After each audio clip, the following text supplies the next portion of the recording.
this is an iHeart podcast. Guaranteed human. All cat parents understand the feeling of being totally ignored by your cat and often thinking, does my cat even love me? There's only one solution to solve that, Sheba. Feed your cat Sheba and go from feeling ignored to truly adored in 12 days guaranteed or your money back. Sheba has a menu of products, appetizers, entrees, treats, and even a kittens menu. So Sheba has a product for even the pickiest eater, like Sheba Puree made with bone broth, a smooth and creamy texture that cats love, or Sheba Grilled, protein-rich formula made with real chicken and seafood. To learn more, check out Sheba.com. With no fees or minimums on checking accounts, it's no wonder that Capital One Bank Guy is so passionate about banking with Capital One. If he were here, he wouldn't just tell you about no fees or minimums. He'd also tell you about how Capital One cafes are open 7 days a week to assist with your banking needs. Yep, even on weekends. It's pretty much all he talks about, in a good way. What's in your wallet? Terms apply. See CapitalOne.com/bankguy. Capital One N.A., member FDIC. If staying in control matters to you, Wix gets it. That's why they created Wix Harmony. It's a website builder that helps create a business-ready site fast, while still allowing full control over every detail. Just describe what you want your site to do, or click and customize anything directly. Join millions of people who already use Wix and try Wix Harmony for free at wix.com/harmony. The Indiana Dunes disappearance is one of the lesser-known cases in American true crime. One day in July 1966, 3 women went for a day at the beach along Lake Michigan in northwest Indiana, not too far from Chicago. They vanished that day, and no trace of them has turned up since. It's one of our sadder true crime episodes because not only are the women presumed dead, their families never got even a hint of resolution. Listen to this one and see what you think happened. Welcome to Stuff You Should Know, a production of iHeartRadio's How Stuff Works.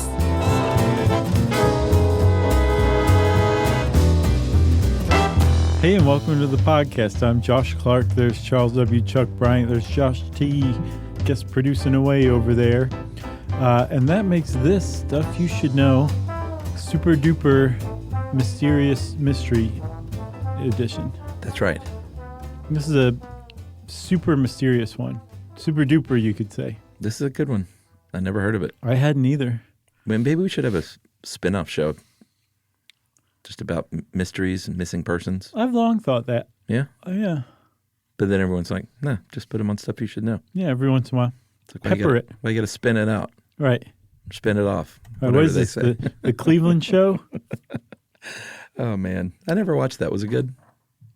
I never watched it either. You weren't a Family Guy fan, though, were you? I mean, it's fine, but no, I wasn't a fan. Yeah. All right, what about Laverne and Shirley? What is this, Laverne and Shirley? A spinoff from Happy Days, right? That's right, Chuck. That's right. Ooh, let's do this. And Mork and Mindy spun off, too. Mm-hmm. What is this, Too Close for Comfort? Was that a spinoff? You got this, man. Too Close for Comfort. He wasn't. No, I don't know. What was it? Oh, no, I'm sorry. I was about to say, I don't think that's right. What is this, The Ropers? Oh, well, sure. Three's Company. Okay. What is this, Aftermath? Right. I thought Too Close for Comfort was a spinoff. I think it might be. Well, my first guess was might have been Ted Knight's character from the Mary Tyler Moore Show. Man, that was such a But good that's show. not true because in Too Close for Comfort, he was a cartoonist. That's right. Remember? Yeah. And the only thing I remember, well, I remember a lot about that show because I loved it. Mm-hmm. I was in love with those daughters, man. I don't remember them. I mean, that was the whole setup, is that their daughters lived in the same house or next door or something. It caused trouble? Yeah, you know, they were just a couple of Hellraisers? hell-raising beauties. And who was the guy that was so great? I think you're talking about Charles in Charge. No, I'm thinking of Too Close for Comfort. But he was a cartoonist, and he would wear college sweatshirts. Yeah. As part of his character, and he wore a Georgia Bulldog sweatshirt one time, and I thought it was the coolest thing ever. It's like, how did they know that that's a thing? You're right. You're like, I'm basically on TV right now. That's what it felt like. Oh, man. All right. Monroe. That was him, the Monroe character, Jim J. Bullock. Ted Knight. Yeah, no, Ted Knight was the lead. The main guy. Jim J. Bullock, man. What was he? Hollywood Squares? Oh, sure, among other things like Too Close for Comfort. Does this count as a tangent if we haven't actually gotten started? No, this is a preamble. Okay, preamble. Yeah, Nicely preface. done, Chuck. Yeah, this is a good one. And you put this together. Where'd you get most of this stuff? Wrote it myself. Oh, well. There's one part that I was like, here, this is just easier if I copy and paste from a Chicago Tribune article from 1987. I read that one. It's very good. That's one of the things about this case is anyone who kind of gets involved in this will see, there is not a lot of information out there. Yeah, and funny enough, one of the biggest mysteries of this whole thing is what kind of boat that was, which we'll get to. That was my bad. Well, no, man. I saw in a couple of other articles it called this boat a trimaran, which is very much a catamaran. Right. They made the same. So they were just mistake wrong? I did. Yes. Okay. Yeah. Because it was the same thing. I saw a tri-hold. I was like, oh, it's a tri-cat, which is a sailboat. And that's what I thought it was. No, there's a tri-hold speedboat called the Runabout that was kind of big in the 60s. Well, more specifically, it's a tri-hulled runabout. A runabout doesn't necessarily mean it has 3 hulls. Okay. But Those are my favorite boats in the world, are these 50s and 60s fiberglass runabouts. This is the They're amazing. 50s and 60s runabout of all time. Yeah. With 3 holes. Uh-huh. You thought one was crazy? Just get ready for 3. So, yeah, the boat will come up. And I had to mark out Tri-Cat in just about 75 places. I'm very sorry. That was, No, it's again, my fine. bad. So what we're talking about here, finally now, is the disappearance of 3 young women in suburban Chicago in the mid-1960s at Indiana Dunes State Park on Lake Michigan. Yeah, now it's Indiana Dunes National Lakes Shore. National Lake Shore? But at the time, it was a state park. And this is Saturday, July 2nd, 1966. That's right. The 3 women, there was a 21-year-old named Patricia Blau. Yeah, I think so. She went, she got in her car, which was a 11-year-old at this point Buick sedan, 1955 Buick. Yeah. Went to pick up her friends, Ann Miller, at her house. She lived with her folks. And then to her other friend, Renee Bruhl, who was the only one who was married, went to pick her up at her house. They were 19 and 20, and they were like... 19 and 21. I think one of them was 22, at least. 19, 20, and 21 is Oh, what is that I saw. right? Okay. But those are nitpicky details. Sure. They were all late teens, early 20s. And Wait a minute. Did you just call me nitpicky? No. I think you did. No. Okay. Did Did you just call me a liar on national TV? TV. I think you just did. Anne and Patricia were friends. They were horse riders, and they were friends from these horse stables. But they were all 3 buddies, not since grade school, but for the last couple of years, it seems like. Right, yeah. And they all lived around Chicago, and that's where they were traveling about 60 miles, 80 miles. I've seen both to Indiana Dunes State Park to just basically go hang out on the beach that day. Again, it was Saturday. It was the July 4th weekend. It Crowded. was, yeah. Super crowded. They were just going to the beach to have some fun, as most people think. They got to the beach by 10 a.m., parked the Buick, hiked over the dunes on the kind of rickety boardwalk over to the beach, and set up camp, I think about 100 yards from shore. That's a pretty substantial beach. Wow. Either that or they hiked 100 yards and set up near the beach. It might be the latter of the two. That sounds more right. And on this weekend, again, because it was July 4th weekend, the beach was just absolutely packed. And this is Lake Michigan, which is a pretty big lake. And this beach itself, or this park itself, I think is like 26 miles of shoreline or something like that. But even still, there's like 9,000 people on the beach that weekend. Yeah, I saw 9,000 to 10,000 people, 4,000 to 5,000 cars in the parking lots, and 4,000 to 6,000 boats in the water. So Packed. just packed. It's like Jaws or something up in there. Right. Amity Island, 4th of July. So the Renee, Ann, and Patty set up shop, put down their beach blanket, just kind of close by to this teenage couple who are like their beach neighbors. You know, I imagine everyone was pretty close Sure, kind of with that many people. cheek, elbow to jowl. Isn't that what that's called? Sure. Okay. And this teenage couple kind of factor in big time, but just kind of note their presence for now. That's right. So about noon, Chuck, actually the teenage couple factor in now. They noticed that the 3 women were wading into the water about noon. So I guess for about 2 hours, they were just kind of hanging out in the sun. They got hot enough to go into the water about noon. That's right. And that was the last time that this couple saw them. Maybe. Perhaps. The day went on. They never came back. This teenage couple said their stuff's still laying here. They may be off partying somewhere. So, they didn't think like, these three young ladies are missing Right. and perhaps murdered. I think they were worried that their stuff might get stolen. Yeah, I think it was as innocent as that. Yeah, the teenage couple, they were about to Sure. leave, and they didn't want to just leave it there. They felt kind of somehow responsible for it, like you will. Yeah, which is what you did in 1966. Or today still, if you're a decent person. That's right. So they went to a ranger, and they said, hey, these young women were here. They left their stuff. The ranger thought the same thing. He's like, well, let me just take care of this stuff and collect it. And so it doesn't get stolen. They're probably off partying. But that was the last that anyone saw these three young women. No one to this day knows what happened. They vanished literally without a trace. Yeah, there's never been any evidence of what happened to them. No trace of them.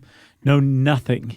Nothing from that point on. I think we should take an earlier break because of that dumb, long preamble. Okay. And this is a great little spot for a cliffhanger. Okay. So we'll be right back.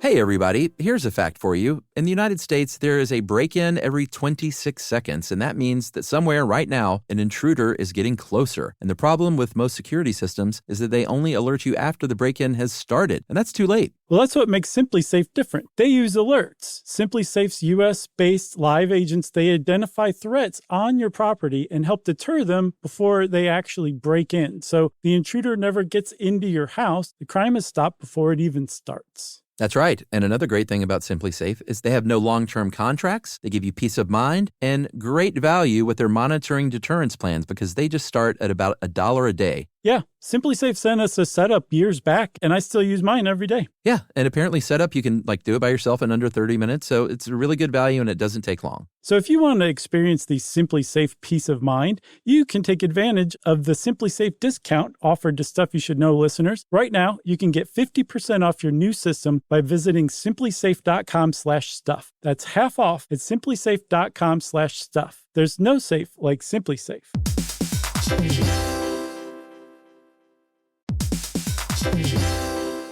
Work can be a little weird. One minute you're in a meeting that could have been an email. The next you're trying to decode corporate jargon that somehow means nothing. And don't even get us started on the quick sync that turns into a 45-minute deep dive. Yeah, well, the truth is figuring out your career isn't always straightforward. Whether you're trying to grow, pivot, or just stay relevant, it can feel like you're navigating it all on your own. Well, that's where LinkedIn comes in. That's right. LinkedIn can help you grow your career, helping you confidently navigate your path with insights, ideas, and inspiration from your professional community. You can stay up to date with the latest trends in your field, connect with people who get it, and discover opportunities tailored to your goals, your experience, and what actually matters to you. Whether you're looking for something new or just trying to grow where you are, LinkedIn gives you the tools and connections to move forward with confidence. Because LinkedIn is the network that works for you. Visit linkedin.com/knowstuff to learn more.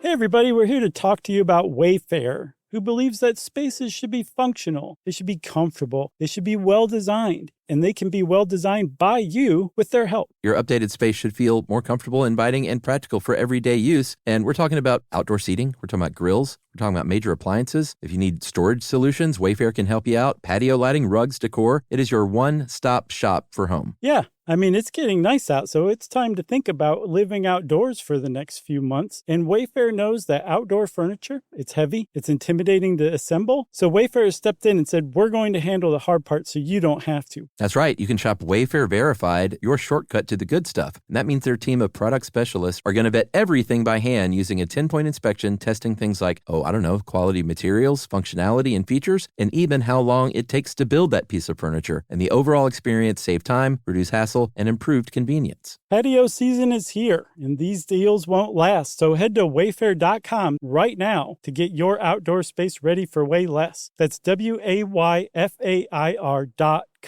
Wayfair, every style, every home.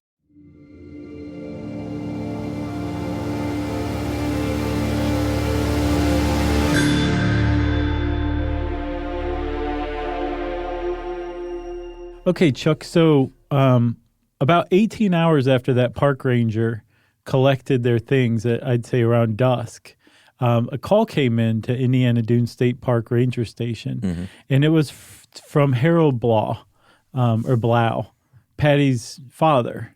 And he wanted to know if the Rangers had seen his daughter because she had been reported missing by her family back in Chicago, a few hours before. Yeah, so they went through her stuff, the Rangers did. They found a set of car keys that had a little miniature Illinois license plate that matched a license plate in the parking lot. Yeah.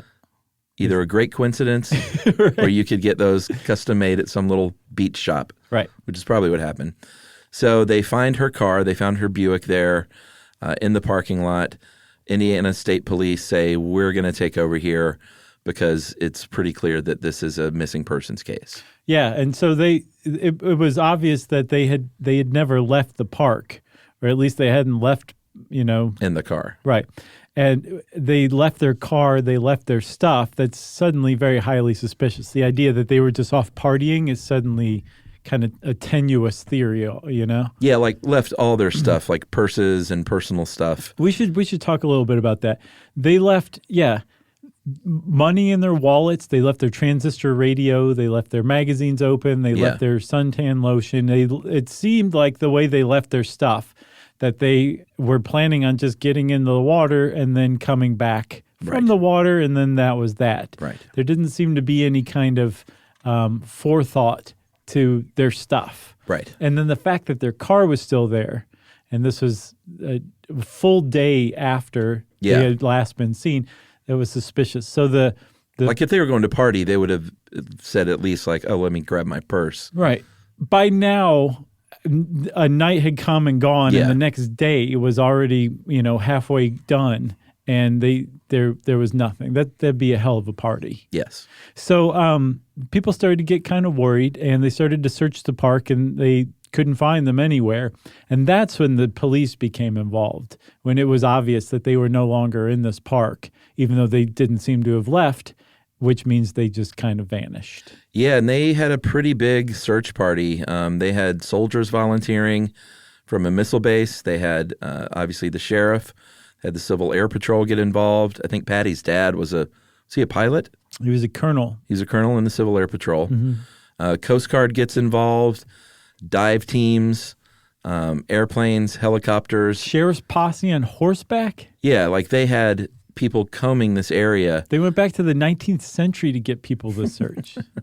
They searched about 250 cabins in the area. They had a dune buggy trolling the seashore at night, seeing if bodies were washing, or the lakeshore. Yeah. See if bodies were washing ashore. Like it was a land, sea, and air search of this area. And it was a pretty extensive area, but it was a really extensive search. The big criticism that's leveled today against the whole thing is that there 2 full days passed before the search was mounted. This was July 5th. The first 48. First 48. Anybody who's ever seen that show knows those are the most critical moments or the most critical hours in trying to solve a case because it gets colder and colder with every hour that passes. Yeah. So that was a big thing. And one of the most startling things about this case is that search turned up nothing. Yeah. No evidence of what happened to them at all. Yeah, the first little clue that they found wasn't something they found while searching, but inside Renee Bruhl's purse that she had left behind, there was a letter that she had written to her husband that was kind of like, I've had it with you. All you do is work on your hot rods and party with your friends, and I'm kind of done, hinting that she wanted to leave the marriage. The cop, obviously that's going to be a suspicious kind of thing to find. So go talk to the husband. And they interviewed the husband and the family, and everyone seemed to agree, like, hey, things aren't perfect, but she probably wrote that letter when she was really upset. She didn't give it to me. I might work on my hot rods a little too much, but I didn't kill my wife, and our marriage is fine overall. And then the cops believed it. Her family backed that up too. They're I think everyone they don't kinda have did. marital troubles. This seems like something Renee would have done. Right. And then just forgotten she even had the note. So the cops cleared her husband of being involved in any wrongdoing, but it raised a longstanding theory that's still around today that we'll talk about theories later that possibly Renee ran off. And if Renee ran off to kind of start a new life or whatever, maybe the other women had too. Maybe. So another interesting thing they learned, Ann Miller was, by all accounts, about 3 months pregnant and had talked to her friends. By some accounts, not all. Yeah. Like her closest friends had said there's She something said we she should was take. pregnant. Yeah. Right, but I don't think they had like physical evidence of like a pregnancy test, right? Right. So they said that friends said that she had talked about having to go live in a home for unwed mothers. She was sort of up against the wall with this. Obviously, in the mid-'60s, it was not a great thing to be an unwed mother. And it possibly, we don't know this either for sure, but she was dating a married man, and it could have been his baby, which would have been problematic as well. Right. Another good reason to RUNNOFT. That's right. Okay. I think so now two of them have a motive to run off and start a new life. Yeah, and we should also mention, too, that Patty was also dating a married man, supposedly. Yeah. And they both were buddies from this horse stable, and it turns out there was a real scumbag. I looked into this guy more, this Silas Jane. He was a rapist. He was linked to the murder of 3 boys. He was linked to the murder of the Grimes sisters. He was looked into for the disappearance of some heiress in Chicago. He had a hit put out on his brother. He had a firebomb planted in this other woman's car. Yeah. Like, this is a bad, bad dude. Yeah. And he had an affiliation with this horse stable. Yeah. His brother, I believe, owned the horse stable. Yeah. And Cy was like the organized crime boss running the criminal ring out of the horse stable. And this was the stable that Ann and Patty rode their horses at. I think Ann was she had a job as a horse exerciser at these stables. So they were like really involved in like just rubbing elbows with this organized crime ring. And so cops were like, well, wait a minute, this is kind of huge. Like, there's, as far as looking into their backgrounds, this was the biggest red flag the cops had turned up. For sure. That they were known, not that they were like criminals themselves, but just that they were like, they came in close contact with a really dangerous, violent criminal and his gang. Yeah, and one of the later theories was that they witnessed the rigging of the firebomb on this car of this woman. Yeah. And, they had to be taken care of. Yeah. But we'll get to the theories later. Sure. So as they start, these were like the leads that the investigation turned up, but the cops also very wisely involved the media pretty early on. And so other leads started to come in. And, there's the usual like, oh, I saw them in Pontiac, Michigan getting off of a bus, or they were all in my drugstore alive and well, last week, even though they've been missing for 3 weeks, that kind of thing. But there were some solid leads that came in. And one of the big ones was a call from a couple from Indianapolis who'd been on the beach that day. And I think this is the problem with this. There's so little writing about this that you kind of have to piece together. Yeah. I'm pretty sure that this is the same teenage couple that were their beach neighbors. Okay. I'm pretty sure. They said that they saw them go into the water at noon, and while they were hanging out in the water, a man, probably in his early 20s, with dark wavy hair, well tanned, came up in a tri-hold runabout ski boat, which is just stop and look up tri-hole runabout 1960s. They're and some sweet. will come up. They're really cool looking. Like it looks like a boat that Frank Sinatra would drive around on a lake. Totally. And it's the kind of lake that you would, if you were like an early 20s guy, pick up like girls at the lake in. It's just like a fun, cool, zippy boat. Yes. And side note, if you are turned on by those boats like I am, you can find these things and buy them for like $1,200. Yes. These old fiberglass boats. And engage in mechaphilia. You can. You can't buy the old wooden boats. You can, but not for $1,200. Oh, okay. Those are really expensive. But the fiberglass ones you can get for fairly cheap. Yeah. Well, that's what this guy supposedly And like has. restore it and, Sure. it's pretty cool. Yeah. Are you saying that this is what you're going to do now?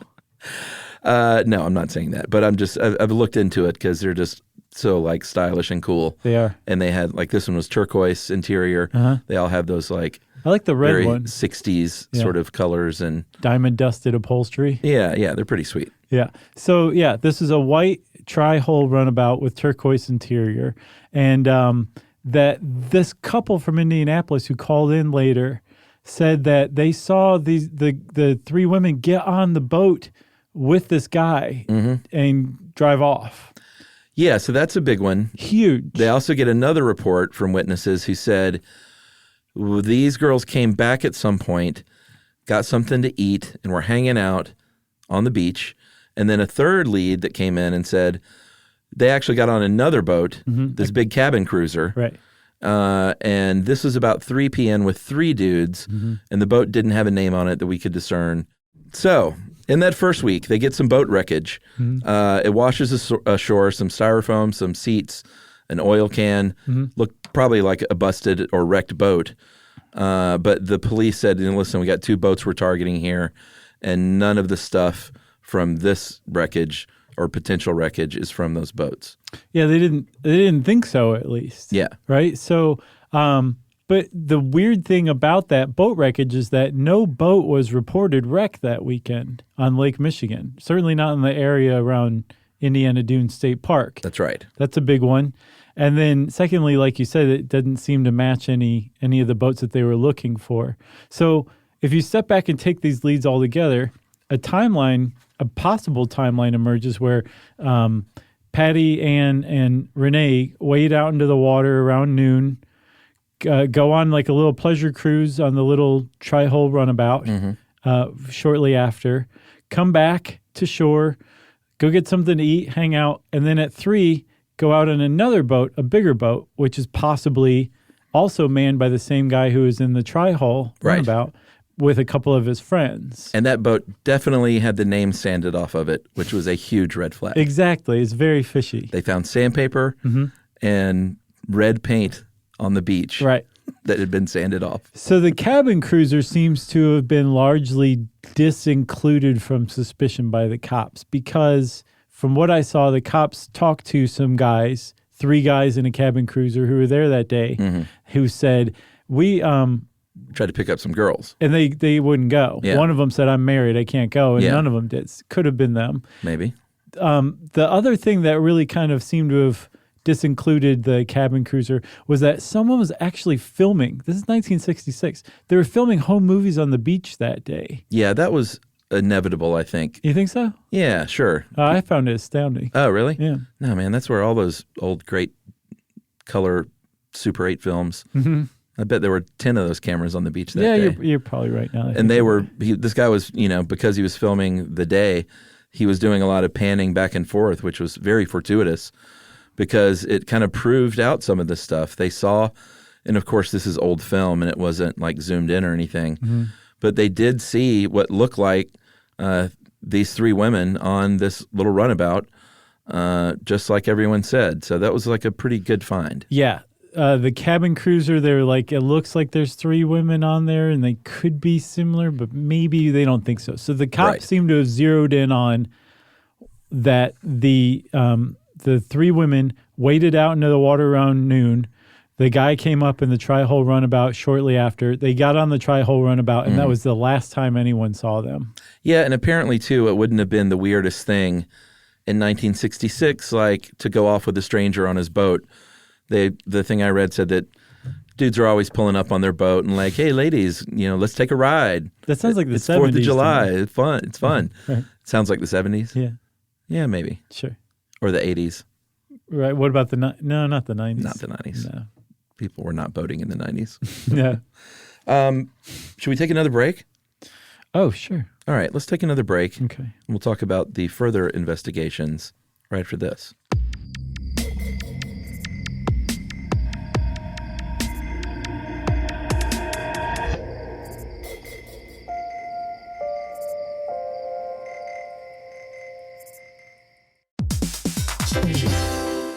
Hey, everybody. Here's a fact for you. In the United States, there is a break-in every 26 seconds, and that means that somewhere right now, an intruder is getting closer. And the problem with most security systems is that they only alert you after the break-in has started, and that's too late. Well, that's what makes SimpliSafe different. They use alerts. SimpliSafe's U.S.-based live agents, they identify threats on your property and help deter them before they actually break in. So the intruder never gets into your house. The crime is stopped before it even starts. That's right. And another great thing about SimpliSafe is they have no long-term contracts. They give you peace of mind and great value with their monitoring deterrence plans because they just start at about $1 a day. Yeah, SimpliSafe sent us a setup years back, and I still use mine every day. Yeah, and apparently setup, you can do it by yourself in under 30 minutes. So it's a really good value and it doesn't take long. So if you want to experience the SimpliSafe peace of mind, you can take advantage of the SimpliSafe discount offered to Stuff You Should Know listeners. Right now, you can get 50% off your new system by visiting simplisafe.com/stuff. That's half off at simplisafe.com/stuff. There's no safe like SimpliSafe.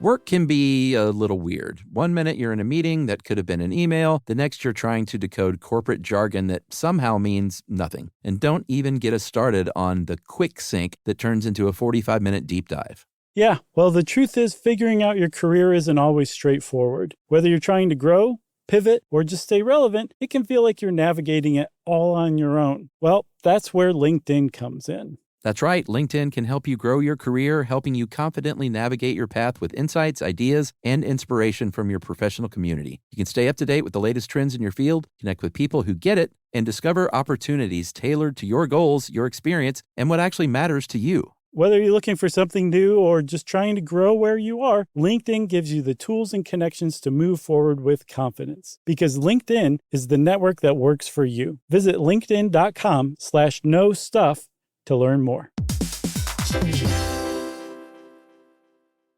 Introducing the all-new Mazda CX-5, featuring more connection, Hey Google, where's the nearest Pilates class? safety that has your back, more discovery on the scenic routes, more passion in the details, and more control in changing weather. The all-new Mazda CX-5, more to move every side of you. See it in 5 films at mazdausa.com/5sides. Google is a trademark of Google LLC. Sequences shortened and simulated.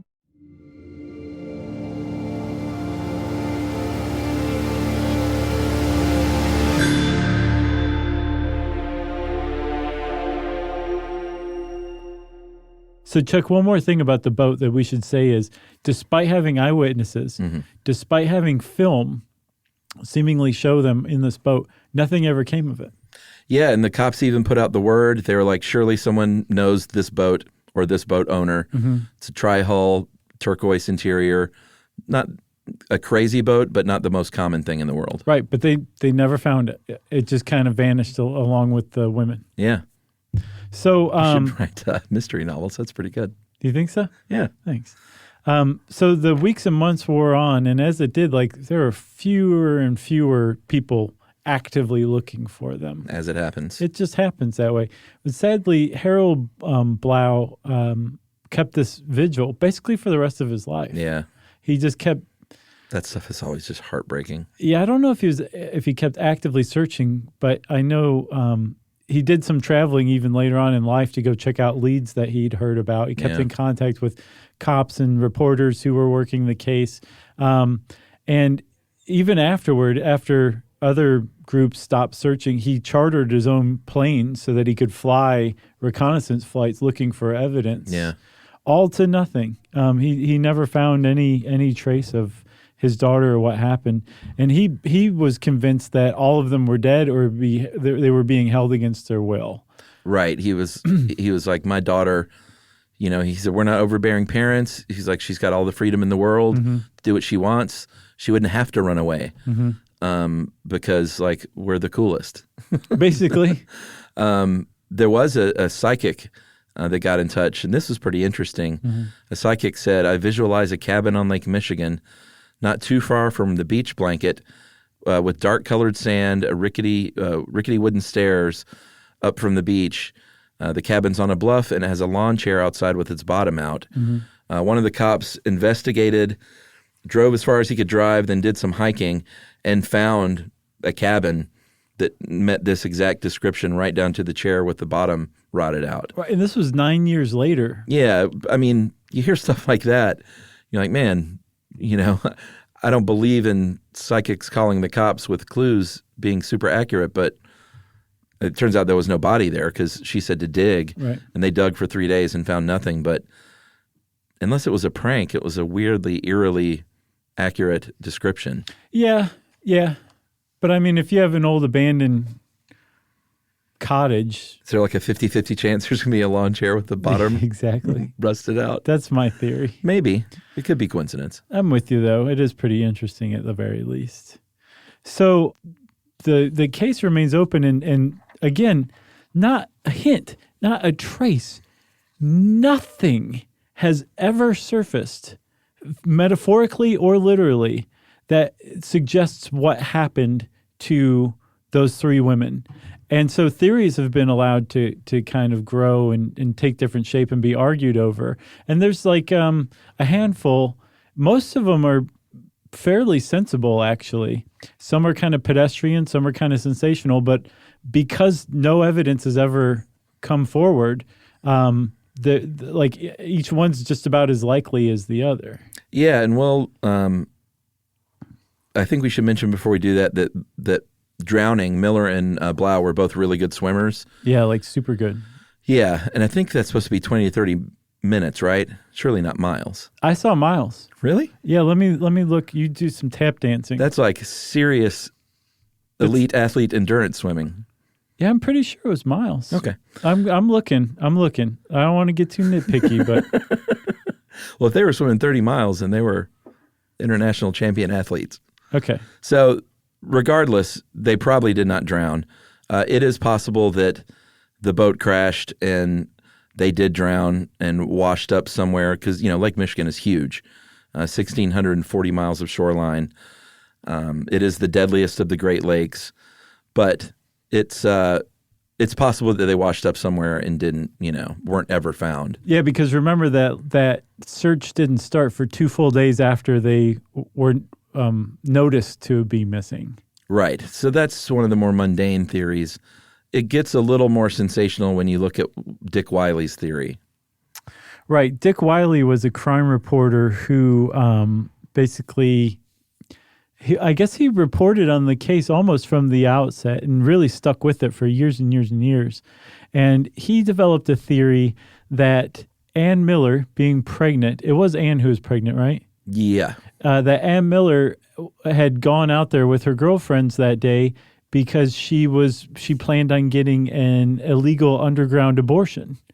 This sounds very not believable to me. So yeah, a lot of people don't believe it, but because so little has been written about this case and this guy is one of the kind of authorities on it, yeah, there is some credence to it.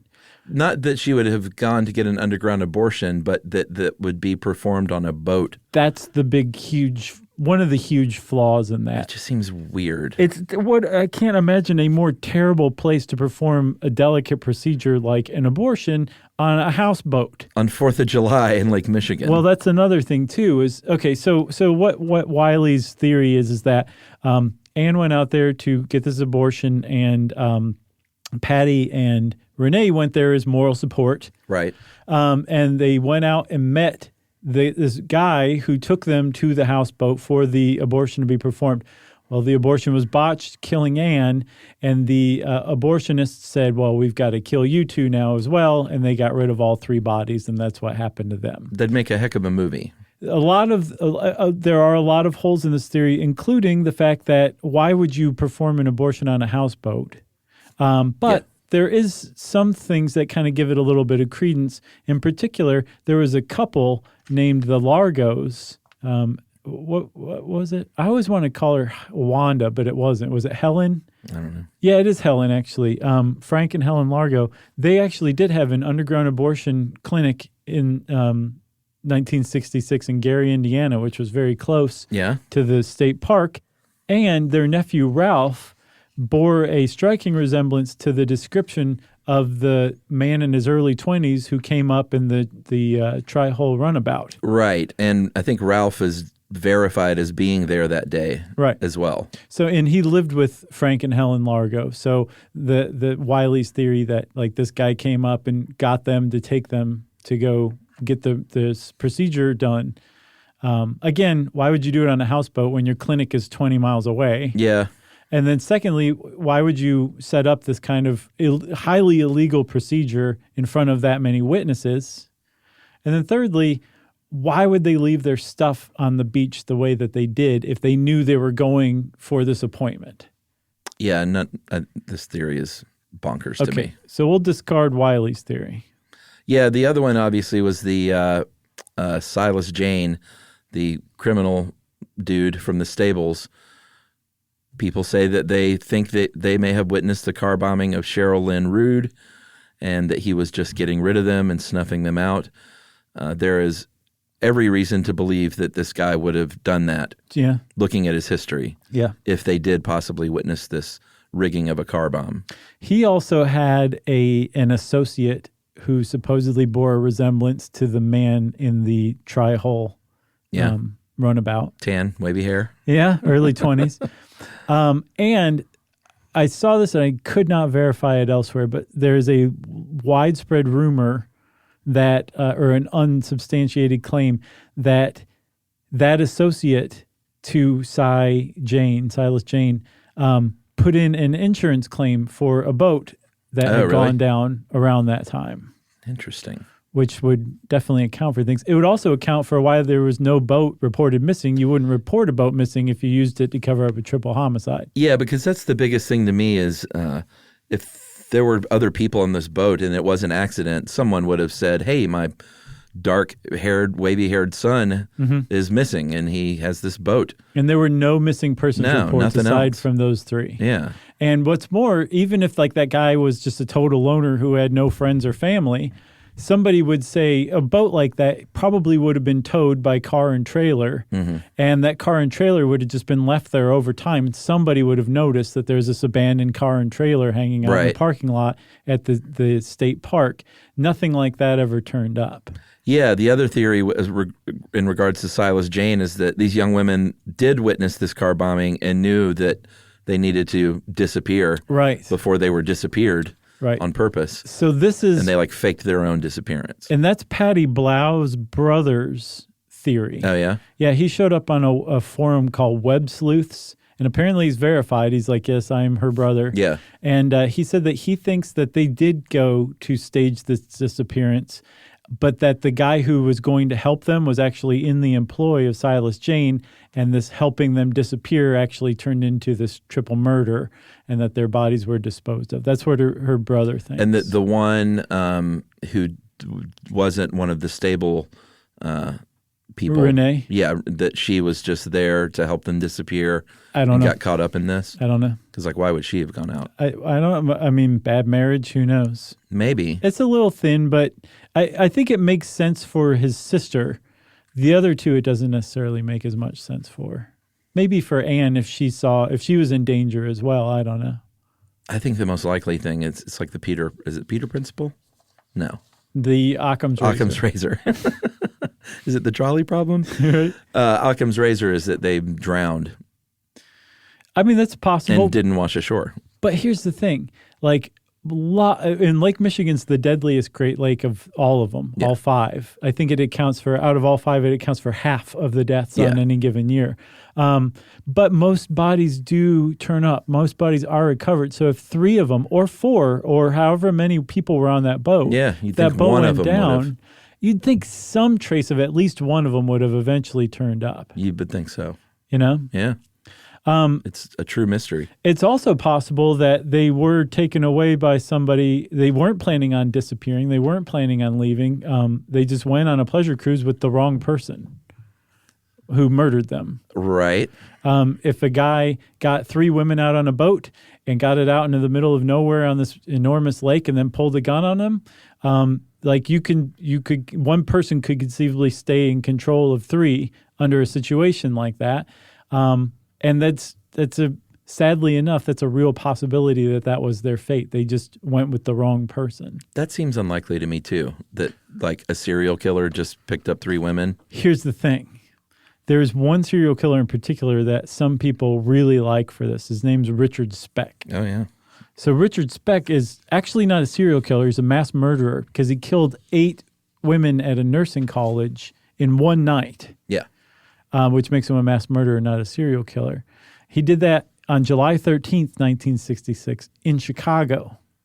On July 2nd, 1966, he was dropped off at a dock about 20 miles away from Indiana Dunes State Park. He was not tan with dark, wavy hair, though. That is very true. He was a real creep, though. He was a super big creep, had a terrible personality, not a charmer, not good looking. So the idea that he could get 3 women into a boat of his is kind of unlikely. Yeah. Also, he was well known as a very sloppy, opportunistic killer, and that if they were killed by somebody, this seems to have been planned. The fact that their bodies never turned up suggests that if they were killed by somebody, they would have had to have planned to have killed them because they would have had to have brought along all the weights needed and all that stuff.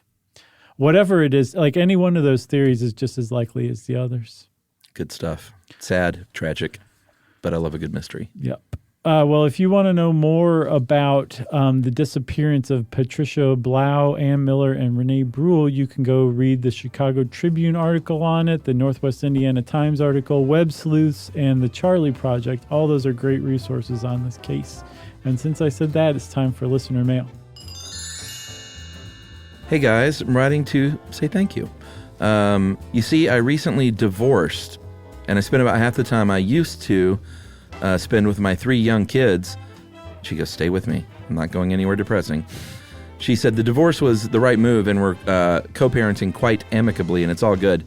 I've got a full life and meaningful relationships and lots to do 99% of the time, but the quiet of my day at times when it is a kid-free house is something that's gotten some getting used to. I realize, without even thinking about it, that I've taken to playing old episodes like Bizarre Ways to Die. That's an oldie. That's a real oldie. She's like, just because they make me feel in a totally well-adjusted and not insane way like I'm in the company of pals. I've been a listener for about 5 years. Only recently have I come to appreciate that I'm always cheered up and made to feel less lonely by hearing you guys talk to each other and to all of us in podcast listener land. So thanks for what you do. Thanks to the team who helps you, like Jerry. You do a good thing for a lot of people, and I appreciate it. Big hugs from Catherine in Chicago. Chicago, how appropriate. Thanks a lot, Catherine. We really appreciate that. It's good to hear. Keep on keeping on. Yeah. Keep on trucking. If you want to get in touch with us like Catherine did to let us know how you're doing, we want to hear that. You can go on to stuffyoushouldknow.com, check out our social links, and you can send us an email to stuffpodcast@iheartradio.com. Stuff You Should Know is a production of iHeartRadio's How Stuff Works. For more podcasts from iHeartRadio, visit the iHeartRadio app, Apple Podcasts, or wherever you listen to your favorite shows.